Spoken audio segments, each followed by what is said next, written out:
Most of us are familiar with the physical devastation that was left behind in the wake of the 2008 subprime mortgage crisis. But what we don't often talk about is what emerged from the crisis unscathed, namely the belief that private property is essential for a healthy, functioning democracy. A 2015 Heartland Monitor poll showed that 70% of Americans under 35 still want to own a home and believe that property ownership can generate personal happiness and political inclusion. These attitudes about ownership reflect what early philosophers of liberalism called the social contract, an arrangement between an individual and the state where an individual agrees to abide by the government's laws in exchange for protection of her property rights. The social contract was, and to some extent still is, considered the optimal way to organize civil society. Yet we've seen that in moments of crisis, the state can't always live up to its end of the bargain. Given these clear material challenges then, why has the fantasy of the ownership society remained so resilient? To answer this question, my dissertation research takes a long view of the history of ownership as a political ideal in American arts and letters. I construct an archive of 19th century literature, philosophy, and political writing, and examine how these texts engage with the precepts of the social contract. In particular, I wanted to see if the consensus was to connect ownership with civic vitality in other moments of economic crisis. My findings were very surprising.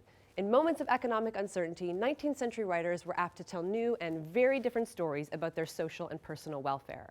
For example, writer Henry David Thoreau uses the language of imprisonment to talk about property ownership, and novelist Nathaniel Hawthorne depicts radical utopian images of community within existing capitalist orders. These are just a few examples of what I've called an alternative aesthetics of ownership, and I coined this term to draw attention to the linguistic and stylistic practices that authors use to build their narrative worlds. So when we think about the relationship between ownership and democracy, we might reasonably think it's an issue for economics or political science.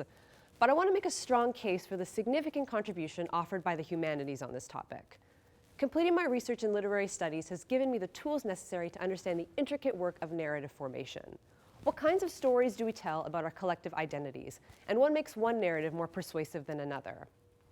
I strongly believe that the ability to tell new stories about our political aspirations is essential for a healthy democracy, especially when our existing narratives about ownership fail our most vulnerable populations. So my job then as a literary scholar is to identify these narratives that haven't really gained cultural currency and bring them out to a wider audience. And to do this, I hope to offer my research in both academic and mass market publishing, a trend that I see as bridging a gap between academic scholarship and the work of public intellectuals. So by rewriting the history of ownership in the 19th century, my dissertation offers a wealth of imaginative resources for rethinking the social contract in the present. Thank you.